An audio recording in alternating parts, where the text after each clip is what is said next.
गांव सुंदरपुर अपनी हरियाली और शांत वातावरण के लिए प्रसिद्ध था।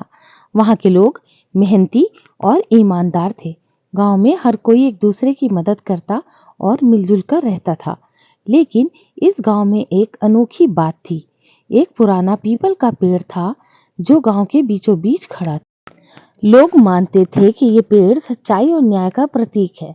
जब भी गांव में कोई विवाद होता तो लोग इस पेड़ के नीचे आकर पंचायत करते और सही निर्णय लिया जाता।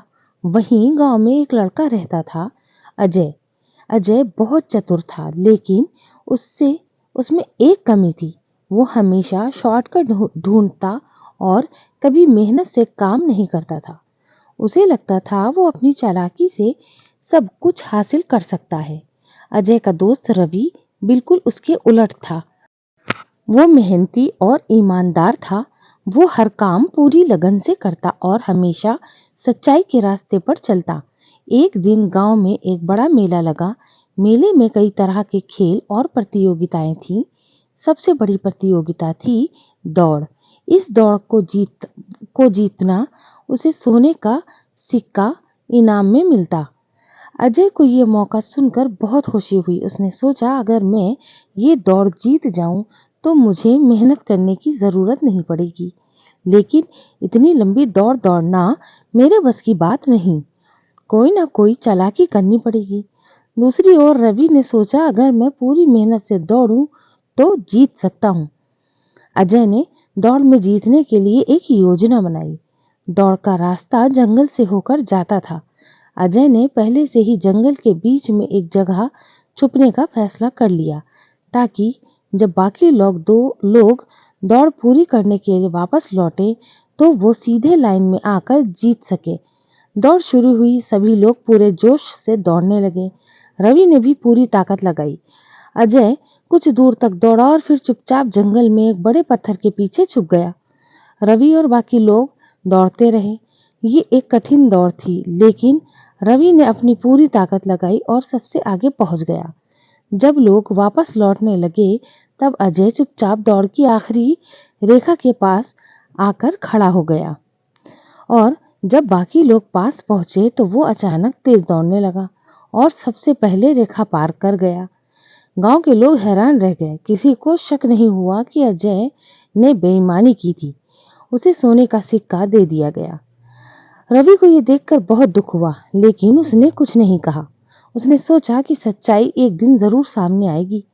इधर अजय बहुत खुश था कि वो बिना मेहनत के जीत गया, लेकिन वो ये नहीं जानता था कि जंगल में एक बूढ़े साधु ने उसे छुपते हुए देख लिया था। वो साधु गांव के मुखिया के पास गया और पूरी कहानी बता दी। अगले दिन गांव की पंचायत बुलाई गई। अजय को भी बुलाया गया।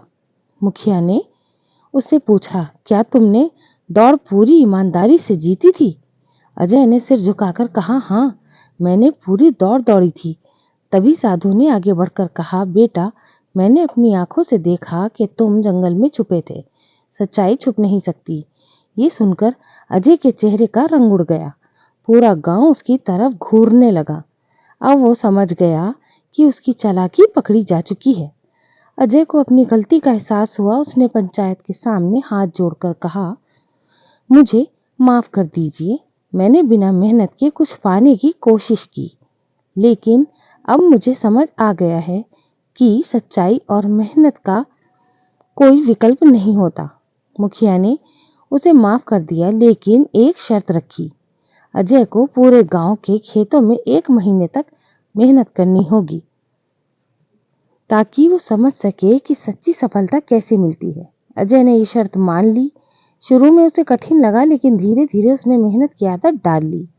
1 महीने के बाद जब उसने अपना पहला खुद का उगाया हुआ अनाज देखा तो उसे एहसास हुआ कि मेहनत से जो मिलता है उसका आनंद ही अलग होता है। अब अजय पूरी तरह बदल चुका था।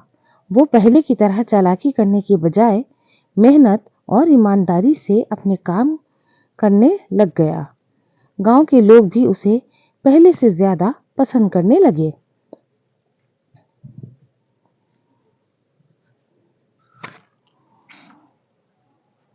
कहानी से सीख। इस कहानी से हमें ये सीखने को मिलता है कि शॉर्टकट और चालाकी से मिली सफलता स्थायी नहीं होती। सच्ची खुशी और संतोष सिर्फ ईमानदारी और मेहनत से ही मिलते हैं।